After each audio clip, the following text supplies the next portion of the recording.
História da igreja. Acabamos de sair aqui, né, do problema da simonia. Acabamos de sair. Tem muita simonia. Tem que se levantar um monte de João Savonarola aí. Falar o seguinte: irmão, como você está fazendo para chegar aí no seu cargo de eclesiástico aí? Porque tem um pessoal aí que compra igreja, irmão. Compra igreja com fazenda, com jatinho, com altas quantias de dinheiro aí que ele vai injetando, não sei como, no bolso de alguém. E aí você vê que o camarada não parece um jato. Como conseguiu isso daí? Tem que se levantar aí uns João Savonarola, pelo menos para perguntar e falar: mas irmão, rapaz, de repente, né? Tava ali onde, você viu na ceia, já está aqui hoje mandando em todo mundo. Aí o ruim desse irmão que está mandando em todo mundo é que se ele não passou direitinho pela escala diaconal, presbiteral, se ele não foi chamado por Deus, essa igreja vai virar o quê? Né? Casa da Moeda? O que vai virar? Vai ter que se levantar um João Savonarola aí, mas só se ele quiser ir para a estaca, né? Queimar, pegar fogo, e não sei se a gente está disposto a isso, né? Mexer com a gente. Aconteceu com ele. Só que não aconteceu só com ele, porque o João Savonarola, olha o nome do cara, João Savonarola. Ele deu fôlego para um outro cara chamado João. Tem algum João Francisco aí? Quem que é o pregador do evangelho que é precursor de Jesus? João Batista, né? Quem pregou o quarto evangelho, assim, que é um dos evangelhos mais poderosos que a gente tem? João Evangelista. Quem que pregou, que escreveu o evangelho de Marcos? João Marcos. Ó, só tem João. Quem é que era lá o dominicano que colocou fogo em Roma e que foi queimado por Roma? João Savonarola. Antes de João Savonarola, tinha um outro camarada chamado João Boca de Ouro. João Boca de Ouro, né? João Crisóstomo. João.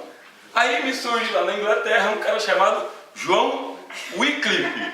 E surge na Boêmia um cara chamado João Hus. Eu vou mudar o meu nome também para João. João Rogério. Tem que ser João. Tem que ser. História. Cuidado, irmão. Se o seu pastor chamar João.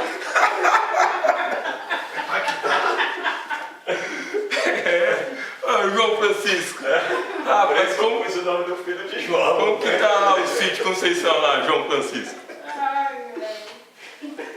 Bom, Wycliffe, tá bem?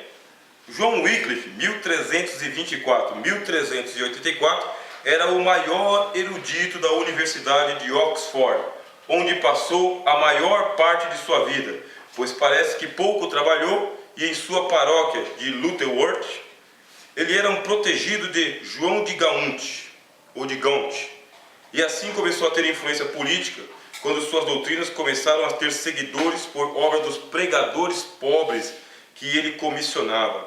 Os pontos mais importantes do seu ensino eram a teoria do domínio pela graça. A supremacia tanto espiritual como temporal provinha diretamente de Deus, em oposição à concepção feudal da derivação através de intermediários que encontrava seu paralelo na concepção da graça que vinha através do Papa e da hierarquia, e que tanto influenciou a Igreja Católica. A aceitação da Bíblia como única regra de fé e interpretada sem qualquer perspectiva histórica, e a sua doutrina a respeito do sacramento e especialmente da missa. Essas doutrinas tiveram grande influência sobre João Hus, o reformador da Boêmia, também condenado em Constança. Essas teorias acadêmicas foram levadas a conclusões práticas pelos seus seguidores, chamados Lollardos, que se tornaram mais revolucionários políticos do que reformadores da igreja. Então, o Bateson, ele fala o seguinte: Wycliffe, ele era um homem erudito, irmãos, ó. O camarada tinha uma formação acadêmica avantajada, o que desmonta o mito de a letra mata, o espírito vivifica, que o pessoal fala contra a teologia. Mesmo porque o movimento de reforma acontece a partir da palavra, meus irmãos. Você lê a palavra, você entende a palavra, você crê na palavra, você prega a palavra. Quando você faz isso, você é um teólogo. Teólogo é aquele que discursa sobre Deus, em nome de Deus, pela fé que ele tem em Deus. Isso é um teólogo. O Wycliffe, ele era um gigantesco teólogo. E havia uma doutrina chamada eclesiocentrismo. Eclesiocentrismo. que dizia o seguinte: ninguém será salvo sem a igreja. Se você não tem a igreja como mãe, você não tem Deus como pai. Doutrina que vinha do senhor São, que vocês não gostam, né? Vocês são do Evangelho, Cipriano. Então, vocês não gostam do São, vou cortar. Cipriano ensinava: se você não tem a igreja como mãe, você não pode ter Deus como pai. E eles colocaram a igreja católica fez isso, colocou a igreja como mediadora, meus irmãos. Mediadora entre Deus e os pecadores. Parece um negócio bem prático, né? A igreja está no meio, mediadora. Só que o Evangelho nunca disse isso. Nunca o Evangelho disse isso. Há um só mediador, não é a igreja, é Jesus. Só que a igreja católica dizia: nós estamos no meio. Se você não vier para cá, você não vai para lá. Estamos aqui monopolizando a salvação. O monopólio da salvação é a igreja católica. Tem que pertencer à igreja católica. E o que a igreja católica fez? Ela criou os chamados 7 sacramentos, que eu já falei para vocês aqui, né? Sacramento do batismo, sacramento da confissão, sacramento da crisma. Já falei dos 7 sacramentos. Se você é um católico, você recebe os sacramentos. Se você recebe os sacramentos, você vai para o purgatório. E lá a gente vai fazer umas rezas, umas missas, umas novenas, para Deus tirar você lá do purgatório. Você vai pagar umas indulgências e aí Deus vai tirar você do purgatório. Essa doutrina aqui, ela chegou na igreja da Inglaterra. E Wycliffe, camarada, se formou em teologia em Oxford. É um camarada de uma mentalidade avantajada. Pegou o evangelho em grego, tá? Pegou o evangelho em grego, não em latim, não a tradução. Pegou o evangelho em grego, pegou o Antigo Testamento e página por página.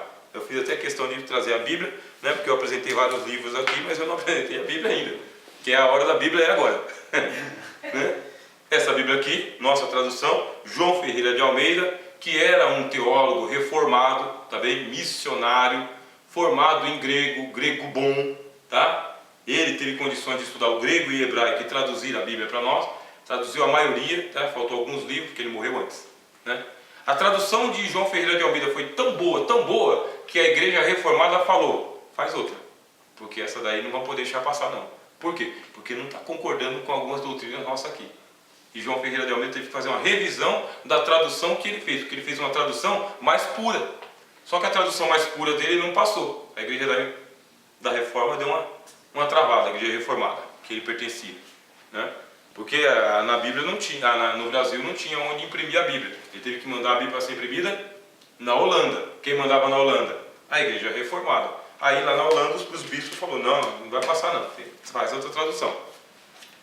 A Bíblia sofreu muito para ela chegar nas suas mãos, mas ela sofreu muito porque a igreja católica dizia o seguinte: ninguém pode ler a Bíblia sem um sacerdote para interpretar a Bíblia. Tem que ter alguém para interpretar a Bíblia para você, porque é um livro perigoso. Quando eu me converti, o pessoal dizia o seguinte, né? Eu me converti em 1994, século 21, nem é século 13. Diziam que quem lia a Bíblia inteira ficava louco. Louco. Se você ler a Bíblia inteira, você vai ficar louco. Aí eu vim para a igreja evangélica, li a Bíblia inteira e realmente eu fiquei louco. Por outro lado. Por outro lado. Tem razão, né? Eu vi o testemunho de um padre uma vez, um ex-padre, né? Que ele pegou e ele leu a Bíblia inteira procurando a palavra purgatório, que a igreja católica falou que tinha purgatório, e ele não achou. Ele chegou para o padre dele, né? Que o padre tem o padre, né? Chegou para o padre dele e falou: ô padre, eu procurei a palavra purgatório na Bíblia e não tem. O que eu vou fazer agora? Também eu procurei a doutrina lá da Maria, Mãe de Deus, também não tem. Aí eu procurei lá a base para a gente fazer novena, não tem. E rezar com terço, não tem. Aí o padre, que era o padre dele, pegou, colocou a mão no ombro dele e falou: ô padre, você está com a fé estragada. Você nunca mais vai conseguir ser católico. Nunca mais. Como assim? Vai procurar os protestantes. Porque você já é um protestante. Pode ir. Não tem na Bíblia mesmo. Pode procurar que não tem na Bíblia. Mas por que a gente ensina então? A gente ensina por causa da igreja. Eclesiocentrismo. A igreja ensina o que a Bíblia não permite, o que a Bíblia não ensina. O que fez o Sr. Wycliffe? Olha, vamos começar a colocar a Bíblia na mão do povo? Vamos. O camarada começou a trazer a Bíblia do hebraico e do grego para o inglês. ele começou a fazer lá um trabalho de tradução de alguns textos, tá? De alguns textos. E ele começou a pagar para os pregadores, bancar mesmo os pregadores, que ele tinha cacife para isso. Ele começou a mandar pregador a pregar para os ingleses nos lugares mais estendidos da Inglaterra. Que a Inglaterra ela era uma ilha pequena, tá? A Grã-Bretanha.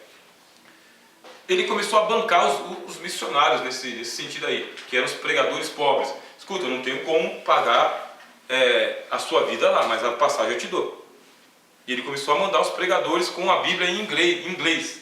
Surgiu a ordem chamada dos Lollardos, né? Os Lollardos. Isso aí azucrinou a cabeça da Igreja Católica, por quê? Você volta para a Bíblia, meu amigo, não tem jeito. Você colocou a Bíblia no centro da sua fé evangélica, não tem jeito. Não existe eclesiocentrismo. A igreja não é mediadora. O que a igreja é? A igreja ela é a agência. A agência do quê? Do reino. A igreja é uma agência do reino. Ela é uma representante, mas ela não é a mediadora. O mediador é Jesus. Jesus é o mediador. Não tenha dúvida disso. Se Jesus é o mediador, aonde ficam os 7 sacramentos? Corta ele também. Aonde fica a missa? Que é um sacrifício que você oferece pela sua salvação. Não precisa. Porque o sacrifício é Jesus. Esse é o sacrifício, esse é a missa, esse é a hóstia, esse é o intercessor, esse é o mediador. Foram atrás do Wycliffe, meu. Foram atrás dele, a igreja não ia deixar barato. O cara está atrapalhando o nosso esquema aqui. Foram atrás do Wycliffe, com certeza. Só que ele era um cara erudito, tinha um pessoal ali que protegia ele, porque se você não tiver uma proteção política, você não vai muito longe. Você tem que ser amigo de algum político que defenda a sua causa. E protegeram ele por um bom tempo, tá? Por um bom tempo mesmo. Aqui, o livro do Tony Lane, tá? Estou no horário aí, tá? Wycliffe rompeu com a tradição católica, fazendo da Escritura a autoridade final.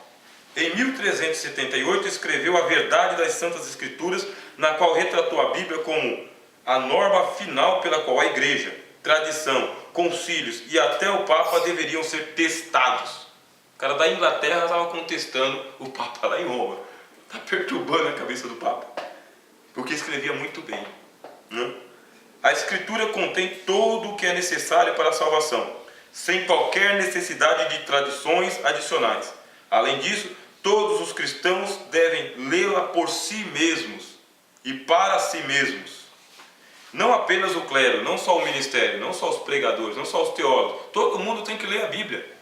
Quando que foi isso? Século XIV, 1378. Mas olha o tempo que passou. A gente fala de Martinho Lutero 1517, não é? Pois então, 300 anos antes, 250 anos antes, tinha um pessoal que já estava falando isso aí. Eles são chamados de pré-reformadores, tá? Por essa razão, Wycliffe encorajou a tradição da Bíblia, a tradução da Bíblia para a linguagem cotidiana da época. Ele também enviou pregadores pobres como evangelistas para levarem a Bíblia e pregarem a partir dela. Esses pregadores itinerantes leigos não eram uma completa inovação. De muitas maneiras se pareciam com os frades antigos, exceto em sua exposição às autoridades da igreja. Ele influenciou quem? Ele influenciou o senhor João Hus, na Boêmia. João Hus gostou de ler a Bíblia.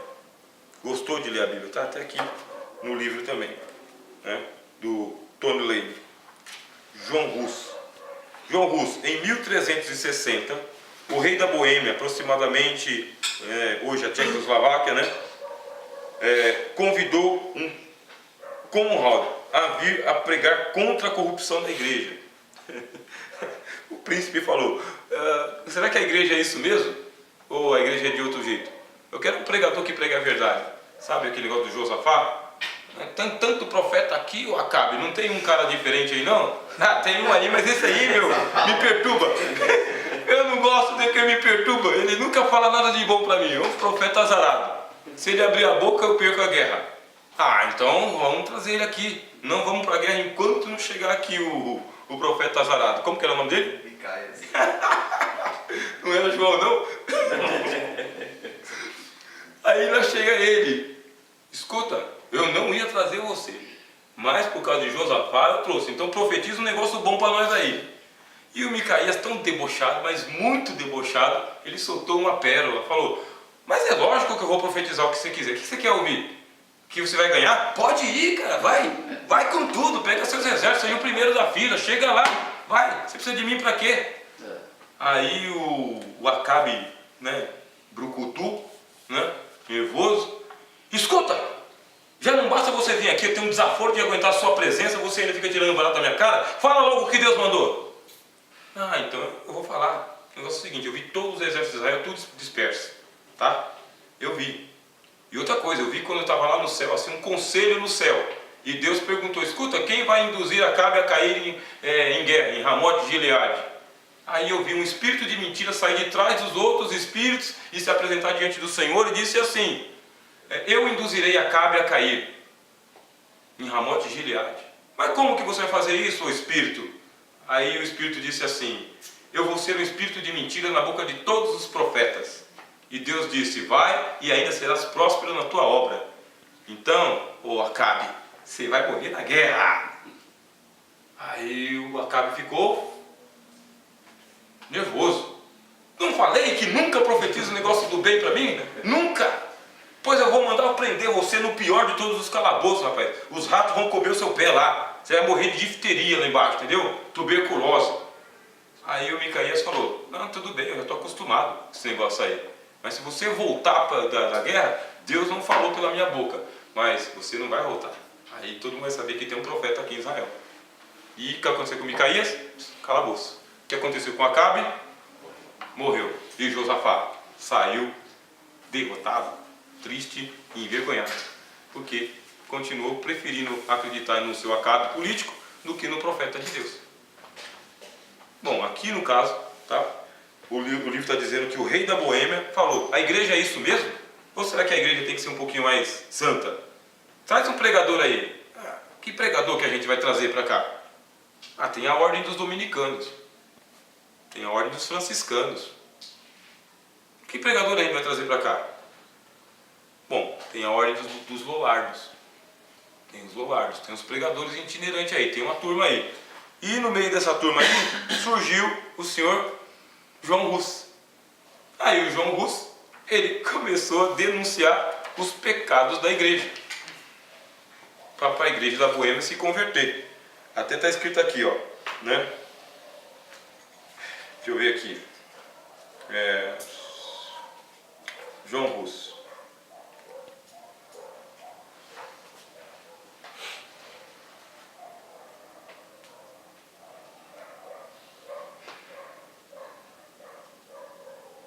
Um dos escritos aqui.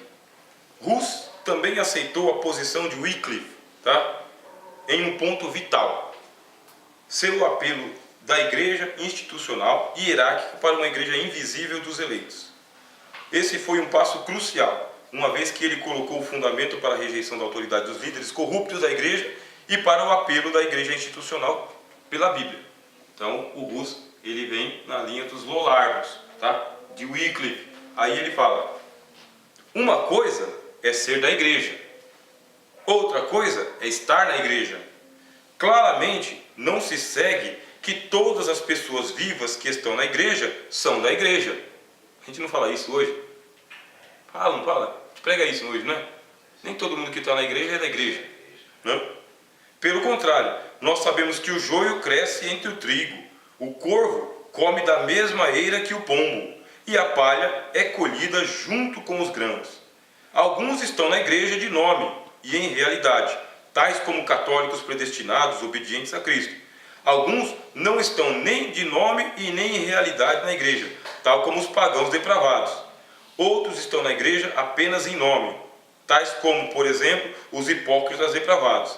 Ainda outros estão na igreja em realidade e, embora eles pareçam estar em nome fora dela, são cristãos predestinados, tais como aqueles que são vistos ser condenados pelos sátrapas do anticristo antes da igreja. Aí ele começou a dizer a mesma coisa aqui, ó.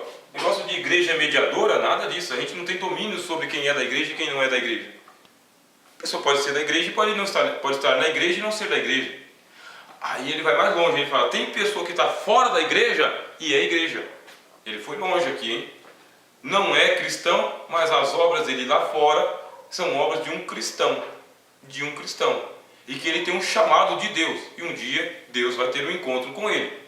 Mais cedo ou mais tarde. Quer dizer que não dá para a gente ficar colocando a igreja como mediadora de coisa nenhuma. O que a igreja de Roma fez com Rus? Pois uma estaca e queimou. Pronto. Perseguiu Savonarola, perseguiu Wycliffe, perseguiu João Hus. Aí a gente tem aquela famosa frase que diz, né?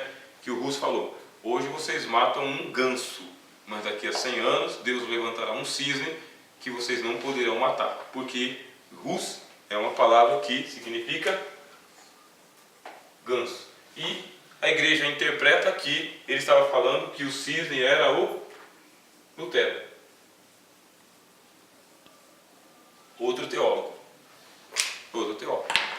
Então os teólogos eles fizeram a reforma da igreja. A história da igreja é riquíssima, né? Muita coisa. Muita coisa. horas em ponto. Ó, que pensa.